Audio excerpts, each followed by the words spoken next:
ಸಾಧಿಕೆ ಶರಣ್ಯೆ ತ್ರೈಂಬಕೆ ದೇವಿ ಗೌರಿ ನಾರಾಯಣಿ ನಮೋಸ್ತುತೆ ಜಗನ್ಮಾತೆಯಲ್ಲಿ ಪ್ರಾರ್ಥಿಸುತ್ತಾ ಇದಕ್ಕೆ ಚಾಲನೆ ಕೊಡ್ತಾ ಇದ್ದೀವಿ. ಅದು ಸಿದ್ಧವಾಗಿದೆ, ನಿನಗಾಗಿ ಇಟ್ಟು ಮೇಕಿಂಗ್ ವಿಡಿಯೋ ಚಾಲನೆಯಲ್ಲಿದೆ. ಎಲ್ರಿಗೂ ಶುಭವಾಗಲಿ. ನಮಸ್ತೆ. ಥ್ಯಾಂಕ್ಸ್ ಹೇಳೋಕೆ ಇಷ್ಟಪಡ್ತೀನಿ. ನಾನು ಈ ಮೂವಿಯ ನಿರ್ದೇಶಕ. ನನ್ನ ಹೆಸರು ಪ್ರಕಾಶ್ ಧಾರೇಶ್ವರ ಅಂತ. ಇದು ನನ್ನ ಮೊದಲನೇ ನಿರ್ದೇಶನ ಮಾಡಿರುವಂಥ ಮೂವಿ ಇದು. ಸೊ ನಿಮ್ಮೆಲ್ಲರ ಸಪೋರ್ಟ್ ತುಂಬಾ ಮುಖ್ಯ ನನಗೆ. ಒಂದು ಚಿಕ್ಕ ಹೆಜ್ಜೆ ಇಟ್ಟಿದ್ದೀವಿ, ಆ ಹೆಜ್ಜೆ ಇನ್ನೊಂದು ದೊಡ್ಡ ಹೆಜ್ಜೆ ಆಗುತ್ತೆ ಅಂತ ನಂಬ್ಕೊಂಡು ಬಂದಿರೋ ನಾನು. ಸೊ ಹಾಗಾಗಿ ನಿಮ್ಮ ಸಪೋರ್ಟ್ ತುಂಬಾ ಮುಖ್ಯ ಅಂತ ಹೇಳೋಕೆ ಇಷ್ಟಪಡ್ತೀನಿ. ಈಗಾಗಲೇ ಶೂಟಿಂಗ್ ಕಂಪ್ಲೀಟ್ ಆಗಿದೆ, ಸದ್ಯದಲ್ಲಿ ರಿಲೀಸ್ ಮಾಡೋ ಪ್ರಯತ್ನ ಮಾಡ್ತಿದ್ದೀವಿ. ಸೊ ನಿಮ್ಮೆಲ್ಲರ ಸಪೋರ್ಟ್ ನಮ್ಗೆ ಬೇಕಂತ ಕೇಳ್ಕೊಳ್ತೀನಿ. Thank you. ಇದು ನಿನಗಾಗಿ ಇದಕ್ಕೆ ಯಾವುದೂ ಸಂಬಂಧ ಇಲ್ಲ ಸರ್, ಲಿಂಕ್ ಇಲ್ಲ. ಇದೊಂದು ಟೈಟ್ಲ್ ಅಷ್ಟೇ, ಓನ್ಲಿ ಟೈಟ್ಲ್ ಅಷ್ಟೇ ತಗೊಂಡಿರೋದು. ಸೊ ಯಾಕಂದರೆ ಸರ್ ಈಗ ಹೊಸಬರ ತಂಡಕ್ಕೆ ಈಗ ಅಂದರೆ ಜನರು ರೀಚ್ ಆಗೋದು ತುಂಬಾ ಕಷ್ಟ. ಈಗ ಹಾಗಾಗಿ ನಾವು ಒಂದು ಟೈಟ್ಲ್ನ ನಿನಗಾಗಿ ಅಂದರೆ ಇದು ನಿನಗಾಗಿ ಸೂಪರ್ ಹಿಟ್ ಬಿಡಿ ಸರ್, ಅದು ಸೂಪರ್ ಹಿಟ್ ಆಗಿರೋದ್ರಿಂದ ಸೊ ನಾನು ಅದು ಆ ಮೂವಿಗೆ ಯಾವುದು ಕಂಪೇರ್ ಮಾಡ್ತಿಲ್ಲ. ಆದರೆ ನಾನು ಇದಕ್ಕೆ ಯಾಕೆ ಇಟ್ಟಿದ್ದೀನಿ ಅಂದರೆ ಒಂದು ಸೂಪರ್ ಹಿಟ್ ಮೂವಿ ಟೈಟ್ಲ್ ಇಟ್ಕೊಂಡ್ರೆ ನಾವು ಜನರಿಗೆ ಬೇಗ ರೀಚ್ ಆಗ್ಬೋದು ಅನ್ನೋ ಒಂದು ಪ್ರಮೋಷನ್ ಪರ್ಸ್ಪೆಕ್ಟಿವ್ ಇಂದ ಇಟ್ಟಿದ್ದೀವಿ ಸರ್. ಹೌದು ಸರ್, ಹೌದು ಸರ್, ಹೌದು ಸರ್. ಇದು ಒಂದು ಲವ್ ಸ್ಟೋರಿ ಸರ್. ಇದರಲ್ಲಿ ಒಂದು ಕಾಮಿಡಿ ಹಾಗೆ ಡ್ರಾಮಾ ಎಲ್ಲ ಇರುತ್ತೆ. ಸೊ ಫ್ಯಾಮಿಲಿ ಸಮೇತ ಕೂತ್ ನೋಡ್ಬೋದು. ಪ್ರತಿಯೊಬ್ಬರು ಸರ್ ನೋಡಿ, ಒಂದು ವಯಸ್ಸಾದ ವ್ಯಕ್ತಿಗೂ ಒಂದು 50 ವರ್ಷ ಏಜ್ ಆದ ಒಂದು ವ್ಯಕ್ತಿಗೂ ಸರ್ ಅವನು ಲವ್ ಬಗ್ಗೆ ಕೇಳಿದಾಗ ಅಷ್ಟೇ ಇಂಟ್ರೆಸ್ಟ್ ಇಂದ ಹೇಳ್ತಾನೆ ಸರ್ ಅವನು. ಸೊ ಈ ಮೂವಿ ನೋಡಿದಾಗ ಪ್ರತಿಯೊಬ್ಬರಿಗೂ ನೋಡಿದಾಗ ಅವರು ಹಳೆ ಲವ್ಗಳನ್ನ ನೆನಪಾಗಬೇಕು. ಸೊ ಆ ಥರ ಇರುತ್ತೆ ಸರ್. ಸಬ್ಜೆಕ್ಟ್ ನಂದೆ ಸರ್, ಕತೆ ಇಲ್ಲ ಸರ್, ಇಲ್ಲ. Thank you sir. ಥ್ಯಾಂಕ್ಸ್ ಹೇಳಕ್ಕೆ ಇಷ್ಟಪಡ್ತೀನಿ. And thanks my media friends ಎಲ್ಲರೂ ಬಂದಿರೋದಕ್ಕೆ. ಆ್ಯಂಡ್ ಪ್ರಕಾಶ್ ಸರ್ ಈ ಅವಕಾಶ ಕೊಡೋದಕ್ಕೆ ತುಂಬ ಥ್ಯಾಂಕ್ಸ್. ಆ್ಯಂಡ್ ಸುನಿಲ್ ಸರ್ ಅಂದರೆ ಹೊಸಬರಿಗೆ ಅವಕಾಶ ಕೊಡೋದು ಬಹಳ ಕಷ್ಟ ಇತ್ತೀಚಿನ ದಿನಗಳಲ್ಲಿ. ಅವರು ಸಣ್ಣ ಸಣ್ಣ ಪ್ರತಿಭೆಗಳನ್ನು ಅಬ್ಸರ್ವ್ ಮಾಡಿ ಅವ್ರ ಹತ್ರ ಕೆಪಬಿಲಿಟಿ ಇದೆ, ಅವ್ರಿಗೆ ಒಂದು ಅವಕಾಶ ಕೊಡ್ಬೋದು ಅಂತ ನಮ್ಮನ್ನು ಗುರುತಿಸೋದಕ್ಕೆ ತುಂಬ ಥ್ಯಾಂಕ್ಸ್. ತುಂಬ thank you Prakash sir. So ಹೀಗೆ ಡಿಸ್ಕಷನ್ಸಲ್ಲಿ ಇರಬೇಕಾದ್ರೆ ಒಂದಷ್ಟು ಶಾರ್ಟ್ ಫಿಲ್ಮ್ ಸ್ಕ್ರಿಪ್ಟ್ಸ್ಗಳನ್ನ ಒಟ್ಟಿಗೆ ಮಾಡ್ತಾ ಇದ್ವಿ. ಸೊ ಈ ಥರ ಒಂದು ಸ್ಕ್ರಿಪ್ಟ್ ಇದೆ, ಅಪ್ರೋಚ್ ಮಾಡಿದ್ರು, ಹಿಂಗೆ ಮಾಡೋಣ ಒಟ್ಟಿಗೆ ಒಂದು ಟೀಮ್ ಆಗಿ ಅಂತ. ಸೊ ನನಗೂ ತುಂಬ ಇಷ್ಟ ಆಯ್ತು. ಅಂಡ್ ಹೊಸಬರಿಗೆ ಒಂದು ಅವಕಾಶ ಸಿಗೋದೇ ಕಷ್ಟ. ಸೊ ನಾನು ಅದನ್ನ ಮಿಸ್ ಮಾಡ್ಕೊಳಕ್ಕೆ ಇಷ್ಟಪಡ್ತೀನಿ. ಸುನಿಲ್ ಕುಂಬಾರ್ ಅಂತ, DSK ಸಿನಿಮಾ ನಮ್ಮ ಸಂಸ್ಥೆ. ಇದೀಗ ತಾನೇ ನಮ್ಮ ಗಣೇಶ್ ರಾವ್ ಸರ್ ಅವರು ಮುಖ್ಯ ಅತಿಥಿಯಾಗಿ ಬಂದಿದ್ದಾರೆ. 300ಕ್ಕಿಂತ ಹೆಚ್ಚಿಗೆ ಚಲನಚಿತ್ರಗಳಲ್ಲಿ ಆಕ್ಟ್ ಮಾಡಿದಂಥ ಒಬ್ಬ ಕಲಾವಿದರು ನಮ್ಮ ಜೊತೆಗಿದ್ದಾರೆ. ತುಂಬಾ ಖುಷಿಯಾಗಿದೆ. ತಮಗೆ ಸ್ವಾಗತ ಸರ್. ಸೊ ಇವತ್ತು ನಾವು ನಮ್ಮ ಸಂಸ್ಥೆಯಿಂದ ಒಂದು 2 ಸಿನಿಮಾಗಳ ಬಗ್ಗೆ ಅನೌನ್ಸ್ಮೆಂಟ್ ಮಾಡ್ತಾ ಇದ್ದೀವಿ. ಒಂದು ನಿನಗಾಗಿ ಸಿನಿಮಾದ ಚಿತ್ರೀಕರಣ ಮುಕ್ತಾಯವಾಗಿ ಈಗ ಪೋಸ್ಟ್ ಪ್ರೊಡಕ್ಷನ್ ಕೆಲಸಗಳು ಪ್ರಾರಂಭವಾಗ್ತಾ ಇದೆ. ಸೊ ಅತಿ ಶೀಘ್ರವೇ ನಮ್ಮ ಪೋಸ್ಟ್ ಪ್ರೊಡಕ್ಷನ್ ಕೆಲಸಗಳನ್ನ ಮಾಡಿ ಚಲನಚಿತ್ರನ ಥಿಯೇಟರ್ಗಳಿಗೆ ರಿಲೀಸ್ ಮಾಡುವಂಥ ಪ್ರಯತ್ನ ಮಾಡ್ತಾ ಇದ್ದೀವಿ. ಅದೇ ರೀತಿ ಸ್ವಯಂಭವ ಅನ್ನೋ ಚಿತ್ರನ ನಮ್ಮ ಸಂಸ್ಥೆ ವತಿಯಿಂದ ಡಿಸ್ಟ್ರಿಬ್ಯೂಷನ್ ಮಾಡ್ತಾ ಇದ್ದೀವಿ. ಸೊ ಇದೇ ತಿಂಗಳು ಕೊನೆ ವಾರದಲ್ಲಿ ಅಥವಾ ಜೂನ್ ಫಸ್ಟ್ ವೀಕಲ್ಲಿ ಈ ಸಿನಿಮಾನ ಆಲ್ಮೋಸ್ಟ್ ಒಂದು 30ಕ್ಕಿಂತ ಹೆಚ್ಚಿಗೆ ಥಿಯೇಟರಲ್ಲಿ ರಿಲೀಸ್ ಮಾಡುವಂಥ ಪ್ಲಾನ್ ಇದೆ. ಸೊ ಈಗ ತಾನೇ ಜಸ್ಟ್ ನಮ್ಮ ಹಿರಿಯ ಕಲಾವಿದಂಥ ಮೂಗ್ ಸುರೇಶ್ ಅವರು ಬಂದಿದ್ದಾರೆ. ತಮಗೆ ಸ್ವಾಗತ ಸರ್. ಸೊ ಈ ನಮ್ಮ ಸಂಸ್ಥೆ ಬೇಸಿಕಲಿ ಮುಂಚೆ ಕೆಲವೊಂದು ಪ್ರೆಸ್ ಮೀಟ್ಗಳು ನಾನು ಹೇಳಿದ್ದೀನಿ. ಆಸ್ ಎ DSK ಸಿನಿಮಾಸ್ ನಾವು 40ಕ್ಕಿಂತ ಹೆಚ್ಚಿಗೆ ಆಲ್ಬಮ್ ಸಾಂಗ್ಗಳನ್ನ ಮಾಡಿದ್ದೀನಿ, ಎಷ್ಟೊಂದು ಶಾರ್ಟ್ ಮೂವಿಗಳನ್ನ ಮಾಡಿದ್ದೀನಿ, ಹಾಗೆ ಸಿನಿಮಾಗಳನ್ನ ಪ್ರೊಡಕ್ಷನ್ ಕೂಡ ಮಾಡಿದ್ದೀವಿ. ಪ್ರೈಮರಿ ನಮ್ಮ ಫೋಕಸ್ ಏನಾಗಿತ್ತು ಅಂದರೆ ಹೊಸ ಪ್ರತಿಭೆಗಳಿಗೆ ಅವಕಾಶಗಳನ್ನ ಕೊಡುವಂಥದ್ದು. ಸೊ ನಮ್ಮ ಡೈರೆಕ್ಟರು ಅಥವಾ ಹೀರೋ ಅವರು ಬಂದು ನಮಗೆ ಮೀಟ್ ಮಾಡಿದಾಗ ಪ್ರಕಾಶ್ ಅವ್ರು ಬಂದು ಈ ಥರ ಒಂದು ಕತೆ ಇದೆ ಸರ್, ಮಾಡ್ಬೇಕಂತ ಇದ್ದೀವಿ, ಒಂದು ಸ್ಮಾಲ್ ಬಜೆಟಲ್ಲಿ ಒಂದು ಕತೆನ ಸ್ಟಾರ್ಟ್ ಮಾಡೋಣ, ನನಗೆ ಸ್ಮಾಲ್ ಸೆಟಪ್ ಕೊಡಿ ಸರ್, ನಮ್ಮದೇ ಆದಂಥ ಒಂದು ಟೀಮ್ ಕಟ್ಕೊಂಡು ಒಂದು ಸಿನಿಮಾನ ಮಾಡ್ಕೊಂಡು ಬರ್ತೀವಿ ಅಂತ ಹೇಳಿದಾಗ ಕಥೆ ಎಲ್ಲ ಕೇಳಿ ಡಿಸ್ಕಸ್ ಮಾಡಿ ಓಕೆ ಮಾಡ್ಬೋದು, ಚೆನ್ನಾಗಿದೆ ಅಂತ ಹೇಳಿ ಟೀಮ್ಗೆ ಗೋ ಹೆಡ್ ಕೊಟ್ಟು ಪ್ರಾಜೆಕ್ಟ್ಸ್ ಕಂಪ್ಲೀಟ್ ಸ್ಕ್ರಿಪ್ಟ್ ಎಲ್ಲ ವರ್ಕ್ ಮಾಡಿ ಇನ್ನೇನು 2 days ಅಲ್ಲಿ ಶೂಟ್ಗೆ ಹೋಗಬೇಕು, ಎಲ್ಲ ಪ್ರಿಪ್ರೇಷನ್ ಆಗಿದೆ. ಆವಾಗ ಇವರು ಮಾಡಿದಂಥ ಕಂಪ್ಲೀಟ್ ಪ್ರೀ ಪ್ರೊಡಕ್ಷನ್ ಅಲ್ಲಿ ಒಂದು ಕಮಿಟ್ಮೆಂಟು, ಡೆಡಿಕೇಶನು, ಇಂಟ್ರೆಸ್ಟು, ನಾವೇನೋ ಮಾಡಬೇಕು. ಅತಿ ಇಂಪಾರ್ಟೆಂಟ್ ಆಗಿ ನಾನು ಕಂಡದ್ದೇನೆಂದ್ರೆ ಪ್ರೊಡ್ಯೂಸರ್ ಮೇಲೆ ಡಿಪೆಂಡೆನ್ಸಿ ತುಂಬಾ ಕಡಿಮೆ ಇತ್ತು. ಪ್ರತಿ ನಿರ್ದೇಶಕ ಅಥವಾ ಒಂದು ತಂಡ ಏನ್ ಮಾಡುತ್ತೆ ಅಂದ್ರೆ ಪ್ರತಿಯೊಂದು ಸಣ್ಣ ರಿಕ್ವೈರ್ಮೆಂಟ್ನು ಪ್ರೊಡ್ಯೂಸರ್ಗೆ ಕೇಳ್ತಾರೆ. ತುಂಬಾ ನಿರ್ದೇಶಕರಿಂದ ಇದನ್ನ ನಾನು ನೋಡಿದೀನಿ ಕೂಡ. ಒಂದು ನೀರು ಬಾಟಲ್ ಬೇಕಾದ್ರೆ ಪ್ರೊಡ್ಯೂಸರ್ಗೆ ಫೋನ್ ಮಾಡಿ ಸರ್ ನೀರು ಬಾಟಲ್ ಬೇಕು ಅಂತ. ಆ ತರ ಇರುವಂತ ಸಿಚುವೇಶನ್ಗಳಲ್ಲಿ ಎಷ್ಟೊಂದು ಕೆಲಸಗಳನ್ನ ಬಹುಶಃ ನನ್ನ 90% ವರ್ಕನ್ನ ಇವರಿಬ್ಬರೇ ಸೇರ್ಕೊಂಡು ಎಲ್ಲಾನು ಕೆಲಸ ಮುಗಿಸಿ ನನ್ನ ಮೇಲೆ ಡಿಪೆಂಡೆನ್ಸಿ ನನಗೆ ಫೀಲೇ ಆಗಲಿಲ್ಲ ನಾನು ಇದೊಂದು ಸಿನಿಮಾ ಮಾಡಿದ್ದೀನಿ ಅಂತ. ನೀವು ಸರ್ಪ್ರೈಸ್ ಆಗ್ಬೋದು, ಇಡೀ ಎಂಟೈರ್ ಶೂಟಿಂಗ್ ಡೇಸಲ್ಲಿ ನಾನು ಒಂದು ದಿನ ಮಾತ್ರ ಶೂಟಿಂಗ್ ಸೆಟ್ಗೆ ಹೋಗಿದ್ದು. ಪ್ರತಿಯೊಂದು ವರ್ಕನ್ನು ನಂಗೆ ಹೇಳ್ತೀವಿ ಸರ್ ಈ ಥರ ಮಾಡ್ತಾ ಇದೀವಿ, ಇದು ಬೇಕಾಗ್ಬೋದು, ಆಯಿತು ಅಂದ್ರೆ ಮಾಡಿಲ್ಲ ನಾವು ಹೆಂಗೋ ಅರೇಂಜ್ ಮಾಡ್ತೀವಿ ಅಂತ. ಸೊ ಆ ಕಂಫರ್ಟ್ ಝೋನ್ ನನಗೆ ಟೀಮಲ್ಲಿ ಪ್ರೀ ಪ್ರೊಡಕ್ಷನ್ ವರ್ಕಲ್ಲೇ ನಂಗೆ ಕಾಣಿಸ್ತು. ಸೊ ಆವಾಗ ಅವ್ರಿಗೆ ನಾನೇನು ಸರ್ಪ್ರೈಸ್ ಕೊಟ್ಟಿದ್ದೇನೆಂದರೆ, ಇನ್ನು ನಾಳೆ ಶೂಟಿಂಗ್ ಹೋಗಬೇಕು, ಅವತ್ತು ನೈಟ್ ನಾನು ಅವ್ರಿಗೆ ಕರೆದ್ಬಿಟ್ಟು ನೀವು ಕೇಳಿದಂಥ ಟೆಕ್ನಿಕಲ್ ಆಸ್ಪೆಕ್ಟ್ಸು, ಕ್ಯಾಮರಾ ಏನು ಕೇಳಿದಿರ, ಲೈಟ್ಸ್ ಏನು ಕೇಳಿದಿಲ್ಲ, ನೀವು ಇಮ್ಯಾಜಿನ್ ಮಾಡೋಕ್ಕಿಂತಲೂ ಸ್ವಲ್ಪ ದೊಡ್ಡದಾಗಿನೇ ಕೊಟ್ಬಿಡ್ತೀನಿ. ಸೊ ಹಾಗಾಗಿ ಅವ್ರಿಗೆ ನಾವು ಡ್ರ್ಯಾಗನ್ನು, ಎಪಿಕ್ಕು, ಬೇಕಾದಂಥ ಇಕ್ವಿಪ್ಮೆಂಟ್ಸ್ಗಳನ್ನ, ಕ್ಯಾಮರಾ, ಲೈಟ್ಸ್ಗಳನ್ನ, ಕಂಪ್ಲೀಟ್ ಹೈಟೆಕ್ ಆಗಿರುವಂಥ ಫೆಸಿಲಿಟಿನ ಅವ್ರು ಕೊಟ್ಟು ಅವ್ರಿಗೂ ಕೂಡ ಸರ್ಪ್ರೈಸ್ ಮಾಡಿದೆ. ಯಾಕೆಂದರೆ ಒಬ್ಬ ಡೆಡಿಕೇಶನ್ ಯಾರಾದರೂ ಇತ್ತು ಅಂದರೆ ಅವ್ರಿಗೆ ನಾವು ಸಪೋರ್ಟ್ ಮಾಡಿದ್ರೆ ಅವ್ರು ಗೆಲ್ಲುವ ಪ್ರಯತ್ನ ಇದ್ದೇ ಇರುತ್ತೆ. ಏನು ಕಾಂಬಿನೇಷನು ಅದು ತುಂಬ ಖುಷಿ ಪಟ್ಟು ಪ್ರಕಾಶ್ ಅವರು ಅದನ್ನು ಡೆಡಿಕೇಶನ್ ತೋರಿಸಿರು. ಅದೇ ರೀತಿ ಹೀರೋ ಆಗಿ ಅವರು ಸೆಟ್ಟಲ್ಲಿ ಯಾವತ್ತೂ ಹೀರೋ ಅಂತ ಫೀಲೇ ಮಾಡಲಿಲ್ಲ. ಏನೇ ವರ್ಕ್ಗಳಿರಲಿ ಎಲ್ಲನೂ ಮಾಡಿಕೊಂಡು ಸಿನಿಮಾನ ಆವತ್ತು ದಿನದ ಏನು ಪ್ಲ್ಯಾನ್ ಮಾಡಿದ್ದೀವಿ ಅದು ಮುಗಿಸೋಕ್ಕೆ ಪ್ರಯತ್ನ. ಒಬ್ಬ ಡೈರೆಕ್ಟರ್ ಎಷ್ಟು ಪ್ರೆಷರ್ ಫೀಲ್ ಮಾಡ್ತಾ ಇದ್ರು ಅಷ್ಟೇ ಪ್ರೆಷರನ್ನು ಹೀರೋ ಕೂಡ ಫೀಲ್ ಮಾಡಿ ಇವತ್ತು ಪ್ಲ್ಯಾನ್ ಮಾಡಿದಂಥ ಸೀನ್ಗಳು ಮುಗಿಸ್ಲೇಬೇಕು, ಎಷ್ಟೇ ಕಷ್ಟ ಆದರೂ ಮುಗಿಸ್ಬೇಕು. ರಾತ್ರಿ ನಾನು ಫೋನ್ ಮಾಡಿ ಹೇಳ್ತಾರೆ, ಸರ್ ಈ ಥರ ಸೀನ್ಗಳು ಪ್ಲ್ಯಾನ್ ಮಾಡಿದ್ವಿ, ಮುಗೀತು ಅಂತ. ಸೊ ಆ ಖುಷಿ, ಆ ಕಂಫರ್ಟು ನನಗೆ ತುಂಬ ಇಷ್ಟ ಆಯಿತು. ಈಗ ಹಲವು ನಿರ್ದೇಶಕರು ಇದನ್ನು ಅಷ್ಟು ಈಸಿಯಾಗಿ ತೊಗೊಂಡು ಮಾಡಲ್ಲ. ಎಲ್ಲ ಡಿಪೆಂಡೆನ್ಸಿ ಪ್ರೊಡ್ಯೂಸರ್ ಮೇಲೆ ಇರುತ್ತೆ ಅಥವಾ ಬೇರೆ ಬೇರೆ ಟೀಮ್ಗಳ ಮೇಲೆ ಅವಲಂಬಿರುತ್ತೆ. ಏನಾದರೂ ಮಿಸ್ಟೇಕ್ ಆದರೆ ಬೇರೆದವ್ರಿಗೆ ಬೆರಳು ತೋರಿಸಿ ಅವ್ರು ಮಾಡಲಿಲ್ಲ ಇವ್ರು ಮಾಡಲಿಲ್ಲ ಅಂತ ಹೇಳುವಂಥದ್ದು ಇರುತ್ತೆ. ಬಟ್ ಈ ಸಿನಿಮಾ ನಾನು ಮುಗಿಯುವವರೆಗೂ ಯಾರ ಮೇಲೂ ಕಂಪ್ಲೇಂಟ್ಸು ಕೇಳಿಲ್ಲ. ಹಾಗಾಗಿ ನಮ್ಗೆ ತುಂಬ ಖುಷಿಯಾಗಿದೆ. ಇವತ್ತು ನಾವು ಜಸ್ಟ್ ಅದೊಂದು ಮೇಕಿಂಗ್ ಗ್ಲಿಮ್ಸ್ ತೋರಿಸಿದ್ದೀವಿ. ಸದ್ಯದಲ್ಲಿ ಅದರ ಬಿಡುಗಡೆ ಮತ್ತು ಧ್ವನಿ ಸರಳಿ ಬಿಡುಗಡೆ ಪ್ರೆಸ್ ಮೀಟನ್ನು ಆಯೋಜನೆ ಮಾಡ್ತೀವಿ. ತಾವೆಲ್ಲರೂ ಅವಾಗೂ ಬರಬೇಕು, ಹೀಗೆ ಸಪೋರ್ಟ್ ಮಾಡಬೇಕು ಅಂತ ರಿಕ್ವೆಸ್ಟ್ ಮಾಡ್ತೀನಿ. ಎಲ್ರಿಗೂ ಏನು ಇವತ್ತಿನ ಸಿನಿಮಾ ಟ್ರೈಲರ್ನ ರಿಲೀಸ್ ಮಾಡಬೇಕು ಅಂತ ನಮ್ಮ DSK ಸಿನಿಮಾ ಜನರ ಸುನೀಲ್ ಸರ್ ಅವರು ಹೇಳಿದ್ರು, ಒಂದು ಸಿನಿಮಾ ಮಾಡ್ತಾ ಇದ್ವಿ ಕನ್ನಡ ಸಿನಿಮಾ ಅಂತ, ಮತ್ತು ಲಾಂಚಿಂಗ್ ಎಲ್ಲ ಮಾಡ್ತಾ ಇದ್ದೀವಿ ಅಂತ ಹೇಳಿದ್ರು. ಮಾಡಿ ಸರ್ ದೇವರು ಒಳ್ಳೇದು ಮಾಡಲಿ ಅಂತ ಹೇಳಿದ್ವಿ.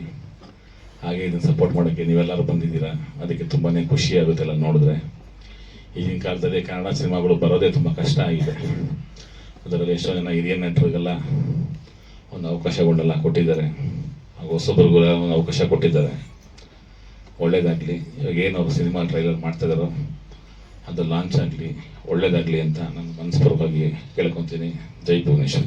ನಮಗೂ ಮತ್ತೆ ನಮ್ಮ ಎರಡನೇ ಸಿನಿಮಾ ನಾಯಕ ಪ್ರಜ್ವಲ್ ಬಂದಿದ್ದಾರೆ, ನನ್ನ ಸಿನಿಮಾದ ಕಲಾವಿದರುಗಳೆಲ್ಲ ಬಂದಿದ್ದಾರೆ, ಮತ್ತೆ ನಮ್ಮ ಬೆನ್ನೆಲುಬು ಇಲ್ಲೇ ಇದ್ದಾರೆ ಜೊತೆಲೇನೆ. ಇವರೆಲ್ಲರ ಸಹಕಾರ ಇಲ್ದೇನೆ, ಸಪೋರ್ಟ್ ಇಲ್ದೇನೆ ಮೂವಿ ಮಾಡೋಕ್ಕಾಗ್ತಿರ್ಲಿಲ್ಲ. ಎಲ್ಲರೂ ಕೂಡ ನಮ್ಗೆ ತುಂಬ ಸಪೋರ್ಟ್ ಮಾಡಿದ್ದಾರೆ. ಎಲ್ಲರಿಗೂ ಒಳ್ಳೇದಾಗಲಿ. ಮತ್ತೆ ನಿನಗಾಗಿಟ್ಟು ಅನ್ನೋ ಮೂವಿಗೂ ಒಳ್ಳೇದಾಗಲಿ. ಎಲ್ಲ ಕನ್ನಡ ಸಿನಿಮಾಗಳು ಬೆಳಿಬೇಕು, ಎಲ್ಲರೂ ಬೆಳಿಬೇಕು ಅನ್ನೋದೇ ನನ್ನ ಆಸೆ. ಹಾಂ ಸರ್, ಶುರುವಾಗಿದ್ದು ಹೋದ ವರ್ಷ ಸರ್ ಸ್ಟಾರ್ಟ್ ಮಾಡಿದ್ದು. ಇವಾಗೊಂದು 4 ತಿಂಗಳ ಮ್ಯೂಸಿಕ್ ಎಲ್ಲ ರೆಡಿಯಾಗಿ ನಿಂತಿತ್ತು, ಮತ್ತೆ ರಿಲೀಸ್ ಮಾಡೋಣ ಅಂತ ಇವಾಗ ಪ್ರೀ ಪ್ರೊಡಕ್ಷನ್ ಸ್ಟಾರ್ಟ್ ಆಗಿತ್ತು. ಇದಕ್ಕಿಂತ ಮುಂಚೆ ನಂದು 3 ಸಿನಿಮಾ ಆಗಿದೆ ಸರ್. 3 ಸಿನಿಮಾ ರಿಲೀಸ್ ಆಗಿದೆ. ವಿಕೃತ್ಯಂ ಅಂತ ಒಂದಾಯಿತು, ಆಮೇಲೆ ನುಡಿಮುತ್ತು ಅಂತ ಸರ್ಕಾರಿ ಶಾಲೆ ಬಗ್ಗೆ ಒಂದು ಮಾಡಿದ್ದೆ ನಾನು, ಅದು ಕೂಡ ರಿಲೀಸ್ ಆಯಿತು. ಇವಾಗ ಮೊನ್ನೆ ಕನವರಿಕೆ ಅಂತ ಒಂದು ಸಿನಿಮಾ ರಿಲೀಸ್ ಮಾಡಿತ್ತು. ಇದು ನನ್ನ 4ನೇ ಸಿನಿಮಾ. ಸ್ವಯಂ ಅಂದ್ರೆ ನಾನೇ ಅನ್ನೋದಲ್ಲೇ ಇರ್ತಿದ್ದೀರ ಸರ್. ಸ್ವಯಂ ನನ್ನ ಭೋ ಅನ್ನೋದೇನೆ ಸ್ವಯಂ ಭೋ. ಭೋ ಅಂದ್ರೆ ಒಂದು ಆಕ್ರೋಶ ಹೇಗಿರುತ್ತೆ, ಕಾಮ, ಕ್ರೋಧ, ಲೋಪ, ಮೋಹ, ಮದ, ಮತ್ಸರಗಳೆಲ್ಲ ಕೂಗಿರೋದೇ ಭೋ. ಅದು ನನ್ನಲ್ಲಿಂದ ಹೊರಗಡೆ ಬಂದಾಗ ಅದು ಯಾವ ರೀತಿ ಪ್ರಕಟಣೆ ಆಗುತ್ತೆ ಅನ್ನೋದೇ ನಮ್ಮ ಸಿನಿಮಾ. ಎಲ್ರು ಬಂದು ನೋಡ್ಬೇಕು ನೀವು. ಸಿನಿಮಾ ಮುಖಾಂತರ ಜನಗಳಿಗೆ ಮೆಸೇಜ್ ಕೊಡೋದು ಏನಿಲ್ಲ ಸರ್. ಎಲ್ರು ಎಲ್ಲ ಮಾಡ್ಬಿಟ್ಟಿರೋದೆ. ಸಿನಿಮಾ ಅನ್ನೋದೆಲ್ಲ ರೆಡಿ ಆಗ್ಬಿಟ್ಟಿದೆ. ಹಿಂದೆ ಮಾಡಿದರೆ ಮುಂದೆ ಬರ್ತಾನೆ ಇರುತ್ತೆ. ಇದ್ರಲ್ಲಿ ನಮ್ಮದೇನೋ ಒಂದು ವಿಭಿನ್ನವಾಗಿದೆ ಅಂತ ನಾನು ಹೇಳ್ತೀನಿ. ಎಲ್ರು ಬಂದು ಸಿನಿಮಾ ನೋಡಿ. ಅಂಶ ಅಂದ್ರೆ ತಂದೆ ಮಗಳು ಪ್ರೀತಿ ಆಗ್ಬೋದು. ತಂದೆ ಮಗಳು ಪ್ರೀತಿ, ಒಂದು ಲವ್ ಸ್ಟೋರಿ, ತುಂಬಾ ಒಳ್ಳೆ ಲವ್ ಸ್ಟೋರಿ ಇದೆ. ಒಬ್ಬ ಕ್ರೂರಿ ಆದ್ರೆ ಹೇಗಾಗತ್ತೆ ಅನ್ನೋದು. ಕ್ರೂರಿ ಅಂತ ಇದ್ರಲ್ಲಿ ಯಾವ್ದು ಬಿಟ್ಕೊಟ್ಟಿಲ್ಲ. ನೀವು ಸಿನಿಮಾ ನೋಡಿದ್ರೆ ಕ್ರೂರಿ ಅಂತ ಗೊತ್ತಾಗುತ್ತೆ. ಒಂದು ಲವ್ ಸ್ಟೋರಿ ಇದೆ, ಒಂದು ತಂದೆ ಮಗಳ ಬಾಂಧವ್ಯ ಇದೆ, ಮತ್ತೆ ಅದಲ್ಲದೆ ಒಂದು ಪ್ರಕೃತಿ ನಡೆದಿರುವಂತ ಒಂದು ಸುಂದರವಾದ ಕತೆ. ಇದನ್ನ ನೀವು ಥಿಯೇಟರ್ ಬಂದೇ ನೋಡ್ಬೇಕು ಸರ್. ಮಂಡ್ಯ, ಚನ್ನಪಟ್ಟಣ, ಕೋಡಂಬಳ್ಳಿ, ಮತ್ತೆ ಚಾಮರಾಜನಗರ ಸೈಡ್, ಆ ಸೈಡ್ ಅಚ್ಚ ಕಾಡಂತದಿರಲ್ಲಿ ಅದೆಲ್ಲ ಮಾಡಿದೀವಿ ಸರ್. ನನ್ನ ಹೆಸರು ಸೂರ್ಯ. ಕೇಳ್ಬೋದು. ಈ ಚಿತ್ರ ನನಗೆ ಬಂದಿತ್ತು ಒಂದು ಆಕ್ಸಿಡೆಂಟ್ ಆಗಿ. ಆ್ಯಕ್ಚುಲಿ ನುಡಿಮುತ್ತು ಚಿತ್ರದಲ್ಲಿ ನಾನು ಆ್ಯಕ್ಟ್ ಮಾಡಿದ್ದೆ ಇವ್ರ ಚಿತ್ರದಲ್ಲಿ. ಇದಾದಮೇಲೆ ನನಗೆ ಸಡನ್ಲಿ ಒಂದು ಅವಕಾಶ ಬಂದಿತ್ತು. ಇವ್ರು ನನಗೊಂದು ಪ್ರೋಮೋ ಶೂಟಲ್ಲಿ ಲೀಡ್ ರೋಲಾಗಿ ಮಾಡಬೇಕು ಅಂತ ಒಂದು ಪ್ರೋಮೋ ಶೂಟ್ ತೆಗೆದ್ರು ಇವರು. ಸೊ ಪ್ರೋಮೋ ಶೂಟ್ ತೆಗೆದಾಗ ತುಂಬ ಖುಷಿಪಟ್ಟೆ. ವಿತಿನ್ ಎ ಡೇ ಒಂದು 4 ಸೀನ್ಸ್ ಮಾಡಿ ವಿತಿನ್ ಅ ಮಂತ್ ಅದನ್ನು ಅವರು ನನಗೆ ಬಂದು ತೋರಿಸಿದ್ರು. ತುಂಬ ಖುಷಿ ಆಯಿತು. ಶಾಕಿಂಗ್ ಏನು ಹುಟ್ಟಿದ್ರೆ ಪ್ರೊಡ್ಯೂಸರ್ ಕೈ ಕೊಟ್ಬಿಟ್ರು, ಸರ್ ಪ್ರೊಡಕ್ಷನ್ ಮಾಡೋಕ್ಕಾಗಲ್ಲ, ಪ್ರೊಡ್ಯೂಸ್ ಮಾಡಿ ನಿಲ್ಲಿಸ್ತಾ ಇದ್ದೀವಿ ಅಂತ ಹೇಳ್ಬಿಟ್ಟು. ಸಡನ್ಲಿ ಶಾಕ್ ಆದೆ ನಾನು. ಆವಾಗ ನಾನು ಅಷ್ಟು ದೊಡ್ಡ ವ್ಯಕ್ತಿ ಅಲ್ಲ. ಸೊ ನಾನೇನು ಮಾಡಿದೆ, ನನ್ನ ಫ್ರೆಂಡ್ಸ್ ಎಲ್ಲ ಸರ್ಕಲ್ ತಗೊಂಡು ಒಂದು ಸ್ವಲ್ಪ ಫೈನಾನ್ಸ್ ಮಾಡಿ ನಾನೇ ಚಿತ್ರನ ಬರೋಣ ಅಂತ ಅಂದ್ಕೊಂಡೆ. ಚಿತ್ರಕಥೆ ಕೇಳಿದಾಗ ನನಗನ್ನಿಸ್ತು ಇನ್ನೂ ಸ್ವಲ್ಪ ಸಾಲಲ್ಲ ಅಂತ. ಸೊ ಆವಾಗ ನಾನು ಜೊತೆ ಕೂತ್ಕೊಂಡೆ. ನಾವಿಬ್ಬರು ಆಲ್ಮೋಸ್ಟ್ ಒಂದು 1 ಮಂತ್ ಪ್ರೀ ಪ್ರೊಡಕ್ಷನ್ 2024 ಆಗಿದ್ದು. ಅಕ್ಟೋಬರಲ್ಲಿ ಸ್ಟಾರ್ಟ್ ಮಾಡಿದೆ ನಾವು. ಡಿಸೆಂಬರ್ ಅಷ್ಟಲ್ಲಿ ಸ್ಕ್ರೀನ್ ಪ್ಲೇ ಎಲ್ಲ ಮುಗಿಸ್ಬಿಟ್ಟು ಜನವರಿ ನಾವು 13ನೇ ತಾರೀಕು ಇದನ್ನು ಸ್ಟಾರ್ಟ್ ಮಾಡಿದ್ವಿ. ಸೊ ಹಾಗೆ ನಮ್ಮ ಚಿತ್ರ ಸ್ಟಾರ್ಟ್ ಆಗಿತ್ತು. ಸೊ ತುಂಬ ಚೆನ್ನಾಗಿದೆ. ಒಂದು inspector role. It's completely suspense thriller, revenge concept ಇದೆ ಇದು ಕೂಡ. ಸೊ ಅಫ್ಕೋರ್ಸ್ ಅವ್ರು ಹೇಳಿದಾಗೆ ಎಲ್ಲ ತುಂಬ ಚಿತ್ರಗಳು ಈ ಥರ ಬಂದಿದೆ. ಸೊ ಇದು ಅದೇ ಥರನೇ, ಅದರಲ್ಲಿ ಒಂದು ರಿವೆಂಜ್. ಯಾವ ಥರ ಒಬ್ಬ ಮನುಷ್ಯ ಕೆಟ್ಟವನಾಗ್ತಾನೆ, ಹೇಗೆ ಅವನು ಒಳ್ಳೆತನದಿಂದ ಕೆಟ್ಟತನಕ್ಕೆ ಬರ್ತಾನೆ ಅನ್ನೋದನ್ನು ತೋರಿಸಲಿಕ್ಕೆ ಪ್ರಯತ್ನ ಪಟ್ಟಿದ್ದೀವಿ ಸರ್. ಅಪೇಕ್ಷಾ ಪೈ ಅಂತ ತುಂಬ ಕಷ್ಟಪಟ್ಟು ಸರ್. ಪೋಸ್ಟ್ ಪ್ರೊಡಕ್ಷನಲ್ಲಿ ನಾವು ನಿಜವಾಗಿ ಹೇಳಬೇಕಾಗುತ್ತೆ. ಎಡಿಟರ್ ಅಭಿಷೇಕ್ ರಾವ್ ಅಂತ ತುಂಬಾ ನನಗೆ ಸ್ವಲ್ಪ ಸಪೋರ್ಟ್ ಮಾಡಿದ್ರು. ಆ್ಯಂಡ್ ನಾನಂತೂ ನಮ್ಮ ಸಾತ್ವಿಕ್ ಪಡೆಯರು ಇಲ್ಲಿ ನಮ್ಮ ಉಪ್ಪಿನಂಗಡಿಯಿಂದ ಬಂದಿದ್ದಾರೆ ಇವರು. ಇವ್ರಿಗೆ ನಾನು ಪೂರ್ತಿ ಸಮಯ ಕೊಟ್ಟೆ. ಇವರೇ ಆಲ್ಮೋಸ್ಟ್ 6 ಮಂತ್ಸ್ ತೊಗೊಂಡ್ರು ನನಗೆ. ನಾನು ಅವ್ರ ತೊಂದರೆನೇ ಕೊಡಲಿಲ್ಲ. ನೀವೇನು ಬೇಕಾ ಮಾಡಿ ಸತ್ವಿಕ್, ಚೆನ್ನಾಗಿ ಮಾಡಿ ಅಂತ ಬಿಟ್ಬಿಟ್ಟೆ. ಆಲ್ಮೋಸ್ಟ್ 6 ಮಂತ್ಸ್ ತೊಗೊಂಡ್ರು ಈ ಸಾಂಗ್ಸ್ ಎಲ್ಲ ಮಾಡಲಿ. ಆ್ಯಂಡ್ ಬ್ಯಾಕ್ಗ್ರೌಂಡ್ ಸ್ಕೋರು ಎಲ್ಲ ತುಂಬ ಚೆನ್ನಾಗಿ ಮಾಡಿದ್ದಾರೆ. ಅಪೇಕ್ಷಾ ನನ್ನದೊಂದು ಚಿಕ್ಕ ಮಗು ವಾಯ್ಸ್ ಬೇಕಂದಾಗ ಇವರೇ ನನಗೆ ಆ ಹುಡುಗಿ ಅಪೇಕ್ಷಾ ಪೈ ಜೊತೆಗೆ ಇದು ಮಾಡಿದ್ರು, ಕನೆಕ್ಷನ್ ಕೊಟ್ಟು ತುಂಬ ಚೆನ್ನಾಗಿ ಹಾಡ್ಕೊಟ್ಟಿದ್ರು ಹುಡುಗಿ. ಎಲ್ಲ 3 ಸಾಂಗ್ಸು ಡಿಫ್ರೆಂಟಾಗಿ ಮಾಡಿದ್ದಾರೆ ಸರ್. ತುಂಬ ಖುಷಿ ಆಯ್ತು ನನಗೆ. ಕೇಳಿದಕ್ಕಿಂತ ಹೆಚ್ಚಾಗಿ ಕೊಟ್ಟಿದ್ದಾರೆ. ಅದಕ್ಕೆ ತುಂಬ ಥ್ಯಾಂಕ್ಸ್ ಹೇಳ್ಬೇಕು ಅವರಿಗೆ. ಎಂಡ್ ಸುನಿಲ್ ಸರ್ ಮಾತಾಡ್ತಿದ್ದೀವಿ. So maybe May end ಅಥವಾ ಜೂನ್ ಫಸ್ಟ್ ವೀಕಲ್ಲಿ ರಿಲೀಸ್ ಮಾಡೋಂತಿದ್ದೀವಿ ಸರ್. ಸಾತ್ವಿಕ್ ಪಡಿಯಾರ್ ಅಂತ ಉಪ್ಪಿನಂಗಡಿಯಿಂದ. ಸೊ ಮೊದಲನೇದಾಗಿ ಸೂರ್ಯ ಸರ್ ಅವರಿಗೆ ತುಂಬ ಥ್ಯಾಂಕ್ ಯು ಹೇಳ್ತೇನೆ. ಯಾಕಂದರೆ ಕನ್ನಡದಲ್ಲಿ ನಂದು ಮೊದಲನೇ ಸಿನಿಮಾ ಮ್ಯೂಸಿಕ್ ಡೈರೆಕ್ಟರ್ ಆಗಿ. ಸೊ ಇದಕ್ಕಿಂತ ಮುಂಚೆ ಜವಾನ್ ಅಂತ ಒಂದು ಕೊಂಕಣಿ ಸಿನಿಮಾ ಮಾಡಿದ್ದೆ. ಮೋಸ್ಟ್ಲಿ ಅದನ್ನು ಇದೇ ಥಿಯೇಟ್ರಲ್ಲಿ ಒಂದು ಶೋ ಆಗಿತ್ತು. ಸೊ ಬೇರೆ ದೇಶದಲ್ಲೂ ಅದು ತುಂಬ ಶೋಸ್ ಆಗಿದೆ. ಸೊ ಕನ್ನಡದಲ್ಲಿ ಒಂದು ವೈಡ್ ಆಡಿಯನ್ಸ್ ರೀಚ್ ಆಗಬೇಕಾದ್ರೆ ನಮಗೆ ಲ್ಯಾಂಗ್ವೇಜಲ್ಲಿ ನನ್ನ ಕನ್ನಡನೇ ಸ್ವಲ್ಪ ಇಷ್ಟ, ಮತ್ತು ಈ ಭಾಷೆಯನ್ನೇ ನಾವು ಒಂದು ಮಾಧ್ಯಮವಾಗಿ ಪಡಿಬೇಕಾಗ್ತದೆ. ಯಾಕಂದರೆ ಕೊಂಕಣಿಯಲ್ಲಿ ಏನು ಮಾಡಿದ್ರು ನಮಗೊಂದು ರೀಜನಲ್ ಆಸ್ಪೆಕ್ಟ್ ಇತ್ತು. ಸೊ ಅದಕ್ಕೋಸ್ಕರ ನಾನು ತುಂಬ ಥ್ಯಾಂಕ್ಸ್ ಹೇಳಲಿಕ್ಕೆ ಇಷ್ಟಪಡ್ತೇನೆ ಸರ್ಗೆ. ಒಂದು ಒಳ್ಳೆ ಎಕ್ಸ್ಪೀರಿಯನ್ಸ್. ಈ ಸಿನಿಮಾದಲ್ಲಿ ಮೂರು ಹಾಡು ಬಂದಿದೆ, ಮತ್ತು ಬ್ಯಾಕ್ಗ್ರೌಂಡ್ ಸ್ಕೋರಿಂಗ್ ಆಗಲಿ, ಒಂದು ಇಮೋಷ್ನಲ್ ಆಗಲಿ, ಮತ್ತು ರೇಜ್ ಇರುವಂಥ ಒಂದು ಕೆಲವು ಸೀಕ್ವೆನ್ಸಸ್ಸು. ಸೊ ನೀವು ಮೂವಿ ನೋಡಿದರೆ ನಿಮ್ಗೆ ಗೊತ್ತಾಗುತ್ತೆ. Thank you. ಮನೆಯಲ್ಲಿ ಮ್ಯೂಸಿಕ್ ಕಲ್ತಿದ್ದೆ. ಅಲ್ಲಿ KM college of music and technology ಅಂತ. ಸೊ AR ರೆಹಮಾನ್ ಅವ್ರದ್ದು ಕಾಲೇಜು. ಸೊ ಅಲ್ಲಿ ಮ್ಯೂಸಿಕ್ದು ಡಿಗ್ರಿ ಎಲ್ಲ ಮಾಡಿ ಆಮೇಲೆ ಊರಿಗೆ ಬಂದಿದ್ದು. ಕೊಟ್ಟಿದ್ದೀವಿ ಸರ್. ಅಂದರೆ ಒಲವಿನ ಪ್ರೀತಿ ಅಂತ ಒಂದು ಸಾಂಗ್ ಇದೆ ಇದರಲ್ಲಿ, ರೊಮ್ಯಾಂಟಿಕ್ ಸಾಂಗ್. ಸೊ ಅದರಲ್ಲಿ ನಾವು ತುಂಬ ಲೈವ್ ಇನ್ಸ್ಟ್ರೂಮೆಂಟ್ಸ್ ಯೂಸ್ ಮಾಡಿದ್ದೇವೆ. ಅಲ್ಲ, ಯೂಕ್ಲೆಲೆ ಆಗಲಿ, ಗಿಟಾರ್ಸು, ಫ್ಲೂಟ್ಸು. ಸೊ ನಾನು ಅದೇ ಅಂದರೆ ಒಂದು ಸ್ವಲ್ಪ ಲೈವ್ಲಿ ಆಗಿ ಫೀಲ್ ಆಗಬೇಕು ಸಾಂಗ್, ಅದರಲ್ಲಿ ಇಮೋಷನ್ ಇರಬೇಕು ಅಂತಾರೆ ಸ್ವಲ್ಪ ಲೈವ್ ಇನ್ಸ್ಟ್ರೂಮೆಂಟ್ಸ್ ಜಾಸ್ತಿ ಬಳಸೋದು. ಸೊ ಕೆಲವು ಸಸ್ಪೆನ್ಸ್ ಇರುವಂಥದ್ದಕ್ಕೆಲ್ಲ ಮಾತ್ರ ಲೈಕ್ ಪ್ಲಗಿನ್ಸ್ ಓರಿಯೆಂಟೆಡ್ ಮಾಡಿದ್ದೇವೆ. ಆಲ್ರೆಡಿ ಅಂದರೆ ಮೋಸ್ಟ್ ಪ್ರಾಬಲಿ ಬಿಸ್ನೆಸ್ ರಿಲೇಟೆಡ್ ವರ್ಕ್ಗಳನ್ನ ಆಲ್ರೆಡಿ ಸ್ಟಾರ್ಟ್ ಮಾಡಿದ್ದೀವಿ. ಅಂದರೆ ಡಬ್ಬಿಂಗ್ ರೈಟ್ಸ್ ಇರ್ಬೋದು, OTT ರಿಲೀಸ್ ಇರ್ಬೋದು. ಆಲ್ರೆಡಿ ಕೆಲವೊಂದು ಅಪ್ರೂವಲ್ಸ್ಗಳನ್ನ ತೊಗೊಳ್ತಾ ಇದ್ದೀವಿ. ಅಂದರೆ ಫಸ್ಟ್ ಲೆವೆಲ್ ಹೊಸಬ್ರ ಚಿತ್ರ ಆಗಿರೋದ್ರಿಂದ ನಾವು ಮ್ಯಾಕ್ಸಿಮಮ್ ಪುಷ್ ಮಾಡಿ ಡಬ್ಬಿಂಗ್ ರೈಟ್ಸ್ ಇರ್ಬೋದು ಅಥವಾ OTTದು ಅದು ಒಂದು ಸೆಕ್ಯೂರ್ ಮಾಡಿಕೊಂಡು ರಿಲೀಸ್ ಮಾಡೋಣ ಅಂತ ಒಂದು ಪ್ಲ್ಯಾನ್ ಮಾಡ್ತಾ ಇದ್ದೀವಿ. ಆ್ಯಕ್ಚುಲಿ ಈ ಇಮಿಡಿಯೇಟ್ನ ರಿಲೀಸ್ ಅಂತ ಟೀಮ್ ಕಡೆಯಿಂದ ಆಸೆ ಇದೆ. ಯಾಕಂದರೆ ಪ್ರತಿಯೊಬ್ಬರು ಸ್ಕ್ರೀನಲ್ಲಿ ನೋಡಬೇಕು ಅಂತ ಆಸೆ ಇದ್ದೇ ಇರುತ್ತೆ. ಬಟ್ ಅವ್ರಿಗೆ ಸ್ವಲ್ಪ ಕಂಟ್ರೋಲ್ ಮಾಡ್ಕೊಳ್ಳಿ, ಇದೊಂದು 2 ಬಿಸ್ನೆಸ್ಸನ್ನು ಟ್ರೈ ಮಾಡೋಣ. ಅದನ್ನು ನೋಡಿಕೊಂಡು ನಾವು ಒಂದು ಡೇಟ್ ಡಿಸೈಡ್ ಮಾಡಿ. ಯಾಕಂದರೆ ಒಂದು ಸೈಡ್ ನಮ್ಗೆ ಸೆಕ್ಯೂರ್ ಆದರೆ ಥಿಯೇಟ್ರಿಕಲ್ ಏನು ನಮ್ಮ ಪ್ರಯತ್ನ ಮಾಡ್ತೀವಿ. ಒಂದು 30 ಥಿಯೇಟ್ರ್ಗಳಿಗೆ ರಿಲೀಸ್ ಮಾಡುವಂಥ ಪ್ರಯತ್ನ ಇದೆ. ಚೆನ್ನಾಗಿ ರೆಸ್ಪಾನ್ಸನ್ನು ನೋಡಿಕೊಂಡು ಸೆಕೆಂಡ್ ವೀಕ್, ಥರ್ಡ್ ವೀಕ್ ಬೇರೆ ಬೇರೆ ಸಿಟಿಗಳಿಗೆ ಎಕ್ಸ್ಪ್ಯಾಂಡ್ ಮಾಡುವಂಥ ಪ್ಲ್ಯಾನ್ಸ್ಗಳಿದೆ. ಸೊ ಇದು ರಿಲೇಟೆಡ್ ಪ್ರಮೋಷನ್ಸನ್ನು ಈಗ ಮೋಸ್ಟ್ಲಿ ಈ ಪ್ರೆಸ್ ಮೀಟ್ ಮುಗಿದ ತಕ್ಷಣದಿಂದ ಸ್ಟಾರ್ಟ್ ಆಗುತ್ತೆ. ಹಾಗೆ ಒಳ್ಳೆಯ ಪ್ರತಿಭಾವಂತರು, ಯಾವುದೇ ರೀತಿಯಾದಂತಹ ಯಾರಿಗೂ ತೊಂದರೆ ಕೊಡದೇ ಇರೋಂತಹ ಒಂದು ವ್ಯಕ್ತಿತ್ವ ಇರೋರು. ಅದೇ ರೀತಿ ನಮ್ಮ ನಿರ್ಮಾಪಕ ಅನ್ನದಾತರು, ಅವರು ಕೂಡ ಬಹಳ ಚೆನ್ನಾಗಿ ಸಹಕಾರ ಮಾಡಿದ್ದಾರೆ. ಅದೆಲ್ಲದಕ್ಕಿಂತ ಮೀರಿ ನಮ್ಮ ಸುರೇಶ್ ಅಣ್ಣ ಅವ್ರದ್ದು ಪಾತ್ರ ಅಂತೂ ನಿಜವಾಗ್ಲೂ ನಾನು ಸುಮಾರು ಅವರು ಡಬ್ಬಿಂಗಲ್ಲಿ ನೋಡಬೇಕಾದ್ರೆ ನಿಜವಾಗ್ಲೂ ಅಣ್ಣ ಇದು ಯಾವುದೋ ಮುಖಸ್ತುತಿ ಹೇಳ್ತಾ ಇಲ್ಲ, ನಿಮಗೆ ಈ ಸಲ ರಾಜ್ಯ ಪ್ರಶಸ್ತಿ ಬರುತ್ತೆ ಅಣ್ಣ. ನಿಜವಾಗ್ಲೂ ಭಾಳ ಚೆನ್ನಾಗಿ ಮಾಡಿದ್ದಾರೆ. ಡಬ್ಬಿಂಗಲ್ಲಿ ನನಗೆ ಶಾಕ್ ಆಗೋಯ್ತು. ಮೊನ್ನೆ ತಾನೇ ಕೋಟಿಗೊಬ್ಬ ನೋಡಿದೆ ಅಣ್ಣ. ನೀವಿರೋದು 2 ಸೀನ್ ಇದ್ದೀರಿ, ಜನ ಎಲ್ಲ ಚಪ್ಪಾಳೆ ಹೊಡಿತಾ ಇದ್ರು ಪ್ರಸನ್ನ ಥಿಯೇಟರ್. ಭಾಳ ಖುಷಿ ಆಯ್ತು ಅಣ್ಣ, ನಿಮ್ಮ ಜೊತೆಲಿ ಕೆಲಸ ಮಾಡೋದು ಭಾಳ ಖುಷಿ ಆಯಿತು, ಹೆಮ್ಮೆ ಆಯಿತು. ನಿಮ್ಮಂಥವ್ರ ಜೊತೆ ನಾವು ದೇಶ ಕಾದು ಬಂದು ನಿಮ್ಮಂಥವ್ರ ಜೊತೆಲಿ ಒಂದು ಪಾತ್ರ ಮಾಡ್ಬೋದು ಅಂತ ಅನ್ನಿಸ್ತಾನೆ. Thank you very much. ಹಾಗೆ ಸುನಿಲ್ ಕುಂಬಾರ್ ಸರ್ ಅವರು ಅಷ್ಟೇ ತುಂಬ ಚೆನ್ನಾಗಿ ಮುಂದಿನ ದಿನಗಳಲ್ಲಿ ಅವರು ನಮ್ಮ ಸಿನಿಮಾನು ಕೂಡ ಅವರು ಡಿಸ್ಟ್ರಿಬ್ಯೂಟ್ ಮಾಡೋದಕ್ಕೆಲ್ಲನೂ ಒಪ್ಕೊಂಡಿರ್ತಾರೆ. ಭಾಳ ಖುಷಿ ಆಯಿತು. ಹಾಗೆ ನಮ್ಮ ಪ್ರೀತಿಯ ಜಯಂತ್ ಸರ್ ಅವರು ನಿಜವಾಗ್ಲೂ ಅವರು ಒಳ್ಳೆ ನಮ್ಮ ಕನ್ನಡದ ಹೋರಾಟಗಾರರು. ಮೊನ್ನೆ ಒಳ್ಳೆ ಕಾರ್ಯಕ್ರಮನೂ ಮಾಡಿದ್ರು. ಮುಂದಿನ ದಿನಗಳಲ್ಲಿ ನಮ್ಮ ಸಿನಿಮಾಗೆ ನೀವು ಸಹಕಾರ ಮಾಡ್ತೀರಂತ ಅಂದ್ಕೊಂಡಿದ್ದೀವಿ. Thank you. ನನಗೊಂದು ಒಳ್ಳೆ ಪಾತ್ರ ಕೊಟ್ಟಿದ್ದೀರ ಡೈರೆಕ್ಟರ್ ಸರ್. ನನ್ನ ಮಗ ಅಂತನಲ್ಲ, ಅವರು ಒಳ್ಳೆ ಪಾತ್ರ ಕೊಟ್ಟಿದ್ದಕ್ಕೆ ನಾನು ಅವರಿಗೆ ಚಿರಋಣಿಯಾಗಿರ್ತೀನಿ. Thank you very much.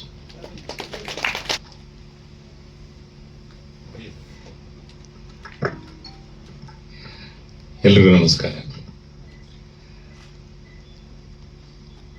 ಸ್ವಯಂಭೂ ಸಿನಿಮಾದ ನಿರ್ದೇಶಕರು ಕಾರ್ತಿಕ್ ರಾಮ್, ಸೂರ್ಯ ಮತ್ತು ಶ್ರೀನಾಥ್ ಮತ್ತೆಲ್ಲ ತಂತ್ರಜ್ಞರು, ಇದಕ್ಕಿಂತ ಮುಂಚೆ ನಿನಗಾಗಿ ಈ ಸಿನಿಮಾದ ಟ್ರೈಲರ್ ಮತ್ತೊಂದೆಲ್ಲ ಲಾಂಚ್ ಆಗಿದೆ ಮತ್ತು ಮಾತಾಡಿದರೆ ನಿರ್ಮಾಪಕರು, ವಿತರಕರು ಸುನೀಲ್ ಅವರು ಮತ್ತು ನಿರ್ದೇಶಕರು, ನಾಯಕ ನಟರು ಎಲ್ರಿಗೂ ನಮಸ್ಕರಿಸ್ತಾ ಒಂದೆರಡು ಮಾತಾಡೋಕ್ಕೆ ಇಚ್ಛೆ ಪಡ್ತೀನಿ.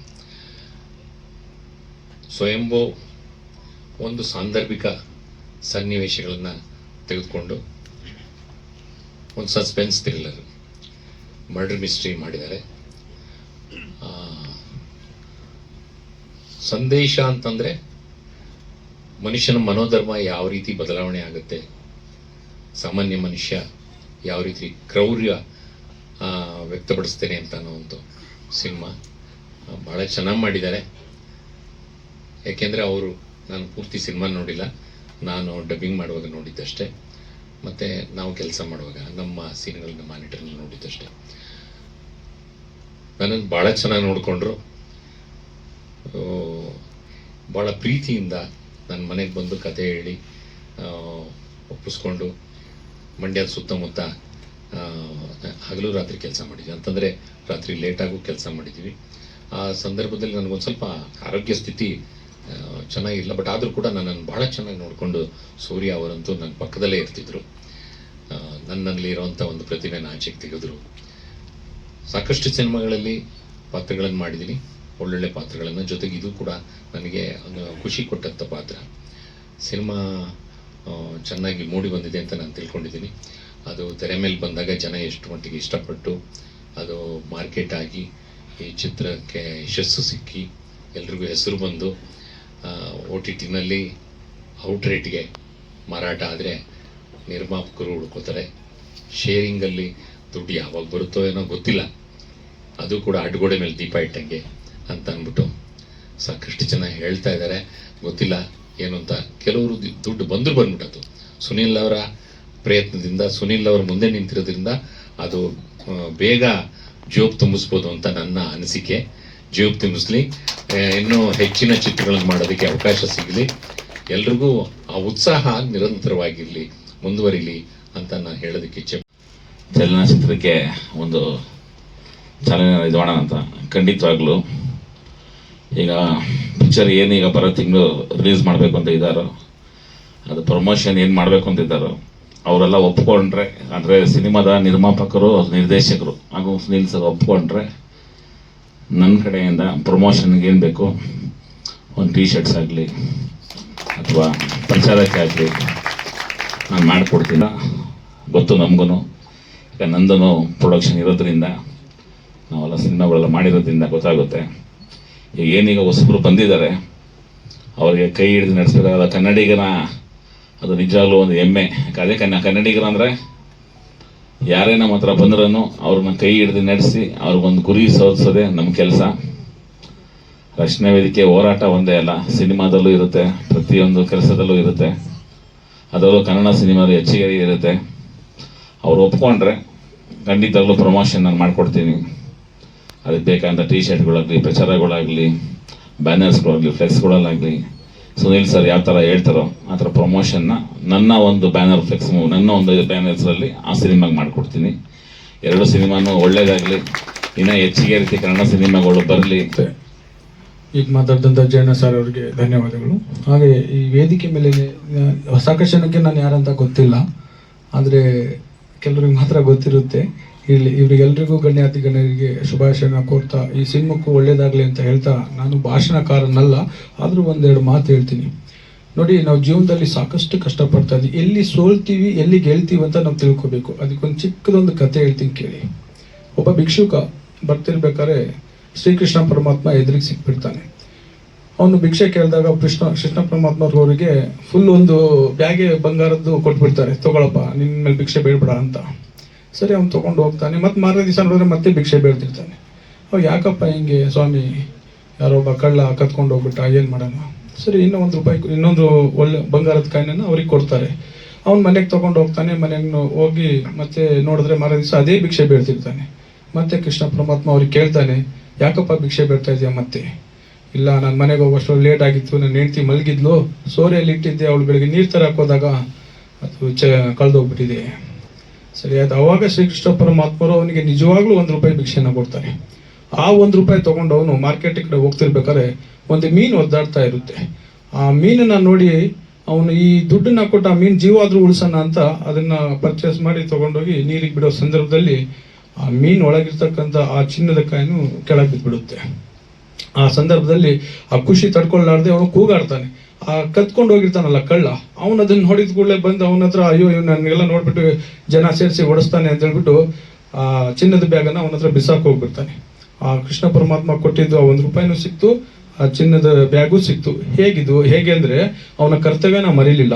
ಸಿಕ್ಕಿತ್ತು, ಕಳೆದೋಯ್ತು, ಆದ್ರೆ ಅವ್ನು ಪ್ರಯತ್ನ ಪಟ್ಟ, ಮತ್ತೆ ಅವನ ಕರ್ತವ್ಯನ ಮಾಡ್ದ. ಆದ್ರೆ ಅವ್ರವ್ರ ವರ್ಗದಲ್ಲಿ ಅವ್ರವ್ರು ಮಾಡ್ಬೋದು. ನಾನೊಂದು ಉದಾಹರಣೆ ಹೇಳ್ತಾ ಇರೋದು. ಹಾಗೆ ನಮ್ಮ ಪ್ರಯತ್ನಗಳು ಇದ್ದಾಗ ಮಾತ್ರ ನಾವು ಆ ಯಶಸ್ಸನ್ನ ಕಾಣಕ್ ಸಾಧ್ಯ. ಬಂತು ಹೋಯ್ತು, ತಲೆ ಮೇಲೆ ಕೈ ಹೊತ್ಕೊಂಡು ಕೂರ್ಬಾರ್ದು, ಮತ್ತೆ ನಮ್ಮ ಪ್ರಯತ್ನ ಮಾಡಬೇಕು. ಈ ತರ ಪ್ರಯತ್ನ ಮಾಡ್ತಿರೋರು ಯಾರಾದ್ರೂ ಒಬ್ರು ಇದ್ದಾರೆ, ಅದು VRL ನವರು. 3 ಅವರ್ ಮಾತ್ರ ಮಲಗ್ತಾ ಇದ್ರು, ಅವ್ರು ಇಷ್ಟು ಗಂಟೆಗಳ ಕಾಲ ಕೆಲಸ ಮಾಡ್ತಾ ಇದ್ರು ಒಂದು ಮಾಧ್ಯಮದಲ್ಲಿ ಕೇಳಿದ್ದೆ. ಆ ತರ ಇನ್ನೊಬ್ರು ಯಾರೋ ಒಬ್ರು ಇದ್ದಾರೆ ಅಂದ್ರೆ ಅದು ಸುನಿಲ್ ಅವರು. ಅವ್ರೊಂದ್ಸಲ ನನಗೆ ಹೇಳಿದ್ರು, ಏನಂತ, ಸರ್ ನಾನು 3 ಅವರ್ ಅಷ್ಟೇ ಮಲಗೋದು, ತುಂಬಾ ಕೆಲಸ, ಹಾರ್ಡ್ ವರ್ಕು ಅಂತ ಹೇಳಿದ್ರು. ಅವ್ರು ನಿಜಾನ ಇಲ್ಲ ಅಂತ ಒಂದ್ ದಿವಸ 2 ಗಂಟೆಗೆ ಫೋನ್ ಮಾಡ್ತೀನಿ ನಾನು, ಮಿಸ್ ಕಾಲ್ ಕೊಡ್ತೀನಿ, ಕಾಲ್ ಮಾಡಲ್ಲ, ರಿಟರ್ನ್ ಮಾಡ್ತಾರೆ ಅವರು. ನಿಜವಾಗ್ಲೂ ಅವ್ರು ಕೆಲಸ ಮಾಡಿ, ಏನು ಮಾಡ್ತಾ ಇದ್ರ? ಹಾರ್ಡ್ ವರ್ಕು, ಪೋಸ್ಟರ್ ವರ್ಕು ತುಂಬಾ ಇದೆ, ಮಾಡ್ತಾ ಇದ್ದೀನಿ. ನಿಜವಾಗ್ಲೂ ತುಂಬಾ ಶ್ರಮ ಪಟ್ಟು ಕೆಲಸ ಮಾಡಿ ಈ ಒಂದು ಸಿನಿಮಾನ ತಂದಿಟ್ಟಿದ್ದಾರೆ. ಖಂಡಿತವಾಗ್ಲೂ ಇಲ್ಲಿ ನೆರವೇರಿರ್ತಕ್ಕಂಥವ್ರನ್ನೆಲ್ಲ ನಾವು ಸಿನಿಮಾದಲ್ಲಿ ನೋಡಿದ್ವಿ, ನಮ್ಮ ಸರ್ ಅವ್ರನ್ನೆಲ್ಲ ಸಿನಿಮಾದಲ್ಲಿ ನೋಡಿದೀವಿ. ಇವತ್ತು ಅವ್ರ ವೇದಿಕೆ ಮೇಲೆ ಕುತ್ಕೊಂಡು ಮಾತಾಡುವಂಥ ಸೌಭಾಗ್ಯ ನಮಗೆ ಸಿಕ್ಕಿದೆ. ಆ ಜಗನ್ಮಾತೆ ಇವರಿಗೂ ಸಹ ತುಂಬಾ ಎತ್ತರಕ್ಕೆ ಕರ್ಕೊಂಡೋಗಿ ಈ ಏನ್ ಥಿಯೇಟರ್ ನೀವು ತುಂಬಿಸಿದಿರಲ್ವಾ, ಇದೇ ಥಿಯೇಟರ್, ಸಿನಿಮಾ ಥಿಯೇಟರ್ ತುಂಬಿ ಅವ್ರು ದೊಡ್ಡ ಯಶಸ್ಸನ್ನ ಕಾಣಲಿ ಅಂತ ಆ ಜಗನ್ಮಾತೆಯಲ್ಲಿ ನಾನು ಪ್ರಾರ್ಥನೆ ಮಾಡ್ತಾ ನನ್ನ